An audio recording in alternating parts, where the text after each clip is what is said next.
What's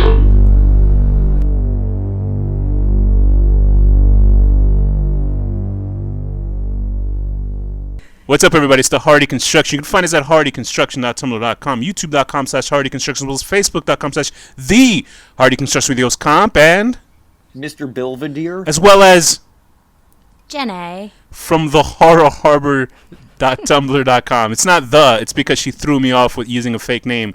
Anyway, That's right. It's Jenny from horrorharbor.tumblr.com, and today the film is Sunchoke, 2015. Like the plant, sunchokes. Is that a real? Okay, very good. Sunchoke, 2015.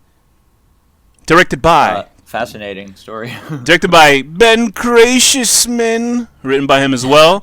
Starring Christina Amber, Derek Bevel, Jim Bovin. Janie's just trying to get well, and that explanation is about as much as you're gonna get from this movie, Sunchoke. Pretty much. So, Danny, why did I pick this movie? That really is all it says. Yeah. So, that's all it gives you. Why did you choose this? So, because it was. It was kind of a Thea sort of female-centric villain. Because you guys think I'm a murderer. Exactly like her. Exactly. Well, honestly, I picked it because I thought the poster was actually pretty cool looking. It has this. It's a cool poster. It's just this actress. I believe her name is Christina Amber. No, it's not Christina Amber. It's Sarah Hagen. Sarah Hagen is like two frames of her face looking. Hey, that's weird. Tegan and Sarah, but. Yeah, but it's Sarah Hagen. Yeah, that's. Oh boy! So it has her face looking in two of the similar directions, and it's sort of weird, trippy looking poster. I was like, it's very 60s to me, like very like old school. For some reason, it reminded me of the for the film Beyond the Black Rainbow or something like that. But even though I didn't see that film, it just gave this trippy vibe, and I was like, all right, let me just check this out. When I heard it was horror, I was like, definitely let's check it out. And I don't know what I saw, but it certainly is. Yeah, Thea, why don't you give us a little rundown about what this movie's about for a layman such as ourselves? For a layman? Yes. I don't know if I could. I mean, I don't even know exactly what this movie's about. Basically, you start with a strange, pretty quiet girl. Janie. Who's undergoing some kind of Janie, who is undergoing some kind of therapy with Irma, who seems like her mother, sort of in the first 10 minutes or so. And then Janie makes an off-the-cuff remark that says you're basically just, I think, a housekeeper or something like that. I can't remember. So it's a muddy, weird relationship that she has with this woman, but basically she's trying to therapize her because she's done something horrible. She's like Nurse to me. Yeah, apparently it seems this young lady, Janie, she looks maybe her mid-20s. She's sort of under house arrest. And she's under constant supervision and constant therapizing, as Thea said, by this lady, Irma. Irma, seemingly what we find out later, is a woman who is taking over the care of Janie after her mother, I believe, has passed away, and her father's in Japan doing business. And who could blame him? I wouldn't want to be near that crazy bitch. So, wow, feminism at work, Danny. Great job. So, Janie... Yeah, okay, crazy. Sure. Very good, very good. We know what genitals you have. So, Janie is how would you explain Janie's character, Thea? Her character? I would say she seems sort of very in her head. She doesn't talk a lot. A lot of the shots are just like her reacting to things or not reacting, as the case may be. Do you think that's an element of the pretentious filmmaking, though? She is creepy. Is it an element of what?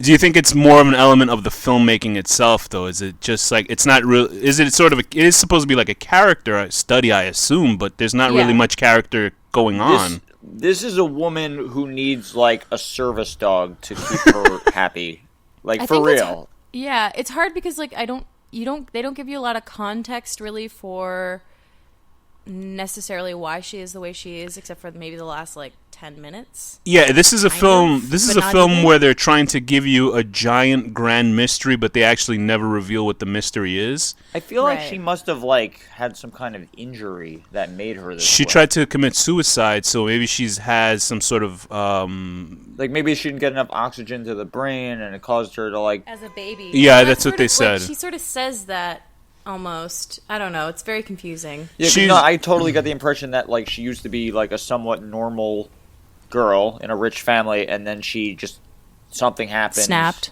or got some kind of brain injury. Yeah, I that think made her. her birth injury probably made her emotionally disturbed, or some sort of affect on her personality that created this weird sort of syndrome that she has acting with people. But you never see that. You just see the aftermath with Barbara Crampton's character, giving her these And she's weird. a psycho too. She's Yeah. she really is like Nurse Ratched from One Flew Over the Cuckoo's This is the second Barbara Crampton film that I liked her in. So I remember you were giving me. Wait, you don't like Reanimator? Yeah, no, she was good in that, but I was saying she wasn't really. From Beyond? She wasn't really given much besides a decapitated head, like eating her muff or some In shit From like Beyond, that. she's like one of the villains. That's what I thought. She was good in that, and this one I think she's actually better, all with her limited screen time.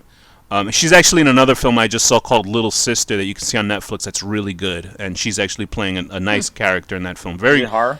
No. It's sort of like a quirky family drama. If Imagine. it ain't horror, we don't care. Very good. So Okay. there are weird techniques that she's dealing with. Janie, she hits tuning forks, which I guess Janie is sensitive to. Allergic or something? Who knows? So yeah, Is she a dog? she treats her like one for maybe sure. her injury involved a massacre in a meditation center. What did you guys think of Sarah Hagen's performance as Janie? I hate her. Danny said I found her cute, but Danny said she can't find her attractive because it looks like his mom. But I met your mom, and she looks Jamie nothing. Or Barbara Crampton. Let me say that again. Janie's the main Oh, character. yeah. Remember? No, she's awesome. You know what? When she was doing the lipstick at the end, it was like, wow, I'm actually getting very strange. Aroused? turned on. The lipstick around? Yeah, when she was smearing makeup and she was like this barbarian, I was like, wow, this is arousing. Danny has an Yeah. Oedipus complex. Yeah, I thought midway through the film it was just trying a little bit too hard. Because what happens is we see the more and more she kind of she does what she's told under Irma's supervision. Irma gives her about half an hour to go outside and get back into the world. And this gives her the opportunity to start stalking people, and it's the most obvious fucking stalking in the world because. If you want to stalk people, I would assume you wouldn't wear a huge hoodie and walk behind somebody 10 feet and then just. Well, she doesn't understand stalking. She doesn't even understand how to talk. She has been stalking this girl named Savannah, who's played by Sarah Malakul Lane. Who's a quite pretty. She sort of looks like Jessica Alba. It's very strange, and Sarah. It was so funny because I looked up Sarah because I don't want to be offensive to any women listening to this episode, but yum! Anyway, so... this guy, looking at women with love. She's in a masterpiece of a film called Jailbait. I can imagine. It sounds like a wonderful... It sounds like porn you'd rent in a Holiday Inn. It's a film made by the Asylum about a 17-year-old girl who gets locked up in prison, and it's about what you expect of softcore pornography. I was like, Right. It's like a Showtime porn, at 2 in the it morning. really is. I was like, they still make these fucking movies? Anyway, so I used to watch them when I was a little kid. I'm sure. Man, she's in a lot of horror B movies, eh? Yeah, it's so weird because I guess she's sort of elevated in this film because of this. This film is sort of pretentious and pretty This looking. film is definitely on a different level than a B movie. This is what Neon Demon wants to Do you what? Because there's a scene obviously where Savannah gets fully naked and she tries to. I guess she tries to get her. Seduce her. She tries to seduce her to find a way out. What did you think about She thinks that? that maybe that's what's going on, but it's And she's apparently really not. nice too. She's not even thinking to trick her and hurt her. She's gonna actually do it. Do you think this is a film that elevates itself with nudity, or you think that took away from the film? The nudity don't always know. adds to a film, especially when it's someone named Savannah like this. But Thea, what did you think about that? I mean, I when it happened, it wasn't I wasn't titillated. I wasn't like, ooh, sexy. It was more just kind of like weird because the whole situation was just odd. And the problem was I never knew what the motivation was. Even when she explained it at the end, I still didn't understand what her motivation was for kidnapping this girl. Because I thought it was really explain it. When did it explain it? Well, she goes into this like long speech about Margot, you're Margot or something like that, and I was like, do you think she's like your long lost sister or something that you killed, or maybe there was a point else? where in the script it actually had a flashback of what happened to her. Like I said, they deleted it. Maybe it's like they took a huge onion and you're supposed to peel that shit, and then the guy threw the onion in the garbage midway from the fucking movie because I don't know what was going on. And it's not to say it's a bad movie, but it's not a good movie. It just feels like an unfinished movie. Well, it's a good movie, but it's not satisfying. Here's the thing, because I like watching the beginning when you're seeing her go through all this shit, and it's like super artsy. There's like all these weird camera angles and the way it moves around, and it's not like explained. So you're like, okay, we'll find out what's happening later. Right now, just be cool with these lie to yourself with these nice visuals. And I was bored watching this shit in the gym. And I was like, okay, whatever. The part where it becomes a horror is when she visits Savannah's. It seems like she wants to take over Savannah's life or just insert herself in Savannah's life. So she goes over to Savannah's boyfriend's house and she has sex with him. Danny, what would you do in that situation, Danny, if that woman just came? She was fucking hot. Stranger. At first, I actually thought that used to be her boyfriend who is now dating this other girl or something. Boy, look at him making up shit. That would be too much motivation. Man. No, at first that's how I interpreted it. But then once she started having sex with him and he didn't know her, then I was like, oh, okay, she's like a stalker. But if I was in that situation, I like to think that I would turn her away and call the cops. I think I would too. It shows that's the reasonable and it's funny because it shows you the realistically, I don't know if that's what I would do. It really shows you the difference in location, because if a woman just shows up at your door wanting to have sex, you're like, wait, what's going on here? But if you actually meet her in a club and just spend at least 2 more minutes with her, then all of a sudden it's okay. It's very strange how that works out. And if it was the other way around. Oh yeah, it wouldn't happen. Not go over that way. Well, not according to Penthouse, but I think that's true. like it was funny trying to watch that scene because I was in the like on a stationary bike going, I have to like hide this fucking phone because. Or if you're gonna do it, you have to dress in a plumber outfit. And it's hard to use those machines with an erection. But she's there's like a graphic scene with her with like her behind showing and everything. I'm like, oh man, I can't watch this. So I had to like stop watching it. And I was like, this movie's not. You're on the treadmill. It gotta. See, that was a joke. He's chasing the boner. So and then the scene kind of just. Carrot or stick? It kind of. Hey, lady, it's sausage. So they, the scene sort of just ends abruptly after she murders him with a rock or a stone or whatever the fuck he has on the side of his bed. It was an ashtray, and I'm like, first of all, it was fun. It was cool graphic death, and especially his face and everything. But it still wasn't something that was like, okay, maybe what will we see next? Because usually a film like this where a person is insane in the movie and they just go into a cycle of violence. There's a lot of movies like that, like Danny, what was them? We saw a couple of movies where women become monsters at the end. This isn't that type of movie, but like Spring, like no, Spring was good. Yeah, and like the movie where the girl sells her soul to the devil to become a movie star. I forget what the fuck that movie was called.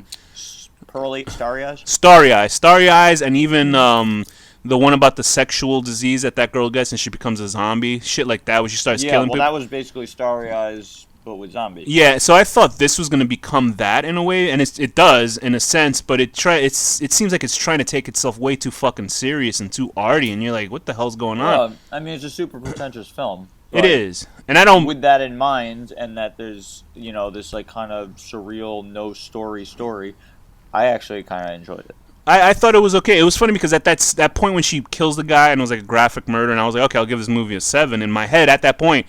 Then I got back, and then like it was like it's all right. And then like when I continued the film, and then that lady got naked, I was like, this is a fucking 12. This movie.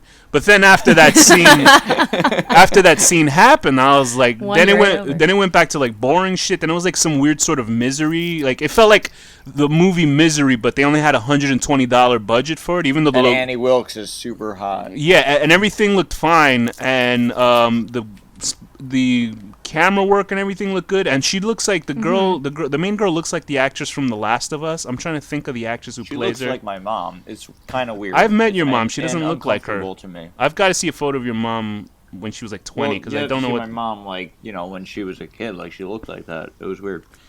Anyway, which upsets me. Were there any negative things outright that you thought kind of fucked this movie up, or were you sort of like Jenna?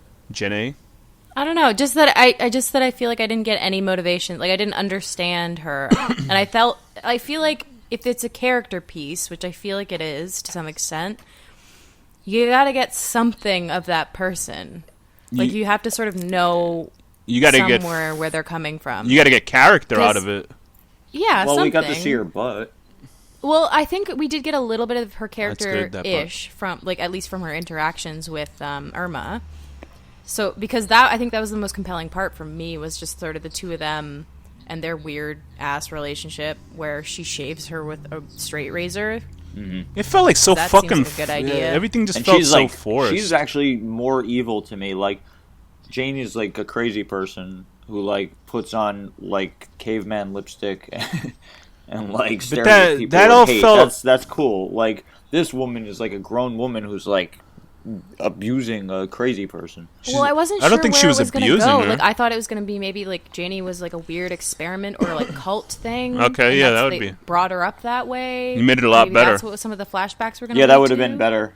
Right? The thing is something like that. But like the scenes where she's applying the makeup to the girl's face, it was like, it felt like they were trying too hard or something to make this seem like some sort of psychological horror film, when I was like, this is like YouTube video level of I don't know. That actually, like, that whole part, I was like, oh, this is great. That was like, too long, was like, let my boyfriend do my makeup or some shit like that on YouTube. It was just like so weird. I was like, what is this scene? And then the two girls like in the pool in like her mind's eye, I guess, it's reciting the same words to each other. Yeah, it's art house. So it's like the idea of like it was interesting, but there was no grown woman who's sexual but has the mind of like a violent child, and like what she would do. So Sarah Hagen looks like the young actress Ashley Johnson. If you know who Ashley Johnson is, she. Thank God, I was on the edge of my seat for that one. I know. I mean, I'm trying to fill this episode out. This movie is not that great to talk about. But what are like the positive things you could talk about this film that worked for you guys? Ashley Johnson, Jenna. She was the youngest daughter on Growing Pains, but nobody remembers that show. But go ahead, Thea. What's the good thing about this film? Tell us all the good things. It was beautifully shot. Like, it looks great. I think that's part of the reason I kept watching, is because I had to watch to the end, but. And also because we're doing this. But it looks great, and it's well acted. They do the best that they can with what they have. I just think that the writing, maybe, it feels like they left stuff out. Like, it's like you said, it feels unfinished. At least we can see the girl who played Savannah. She'll be in Kickboxer Retaliation, so that's good. Will she be naked in it? I'm pretty sure rated R for nudity and violence. I don't know, but everybody go see Jailbait. It's a great movie. Next time I'm in a Motel 6 or something, I'll watch it. Very good. Okay, so it seems like this is going to be a short episode. So let me just bring up, did you guys know that Jerry Seinfeld, when he was 38 years old, he used to date a 17-year-old girl named Shoshana Lonstein at the height of his Seinfeld show career? Was that really true? Yeah. Yeah. Did he know that she was 17? Of course, he's like a huge rich guy. I was just trying to... but he should have been lying, I hope. Is that what happened to you? I don't want to think of him this way. Come on, don't ruin my idea of Jerry Seinfeld. What is he, some fucking great... Oh, because of the... He's Jerry Seinfeld, come on. Is it because he's part of... He's not a god. Is it because he's part of the chosen people, Danny? Is he really like a pedophile? I think 17 was... I think 17 is legal, I guess, where in New York, so... No, 18 is legal. No, it's 17. Trust me, I studied it. Anyway, go check out that link I sent you. So, can you imagine, like, That's so disturbing. There's photos of him online. If you just look up Shoshana Lonstein and Jerry Seinfeld. My snorts from this recording and then just send them to you on a regular basis. Do you think Do you think Jerry, like, when he like pulled it out, what do you think his sex talk was, Danny? Can you give us a little bit of But that? seriously, spread your legs wider. Voice is that? What do they And call then it? Kramer comes in and he's like, this pussy's making me thirsty. Kramer, would you get the fuck out? I'm trying to fuck this girl. Anyway. All right. That's pretty good. I needed to do that. All right. Anyway, so with that, what rating would you give this movie, Thea? You know, originally my joke was going to be that Michael Richards was jerking off looking through the wall, but yours is much better. So, Thea, what rating would you give this movie? What the fuck are we talking about? I don't know anymore. This is horrible. Pulled Thea away from her fucking job to talk stupid shit. Oh, Christ. Give it, I don't even know what I want to give it. A 5.5 out of 10. Right. Pseudo mother figure shaving your legs with a straight razor and then going for the underarms. Yum! That's two of my fetishes. Danny, what rating would you give this film? I'm going to give it a 6.5 out of 10. Being just a guy who, I guess you're pretty horny, and even though you have a hot girlfriend and this crazy person comes to your door to have sex, and you do it even though she's a psycho who's going to bash your brains in with a rock. And you get a coital bludgeoning. Yeah, but do you think he still came? I mean, He probably came. You know there's a thing called angel lust? When you get killed, you actually get a full erection and your corpse has a huge erection after you die. Look it up, angel I lust. hope that happens to me at my funeral. Yeah, just so you're impressive, like, they have to... You see the lid of the coffin lift up. No. No. Shoshana, I love you so much, but I'm still pulling out. Okay, so I would give this movie... I would give this movie a 5 out of 10. You see Newman walking, he's like, Newman. I knew.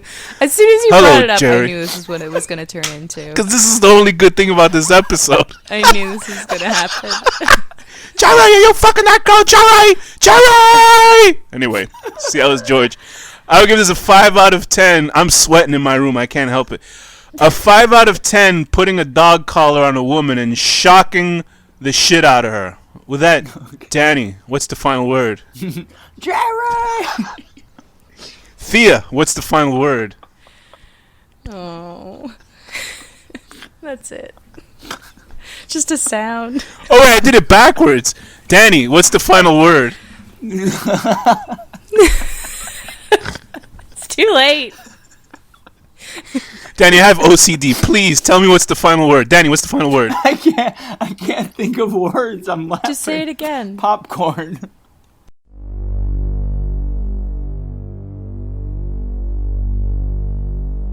The horror deconstruction.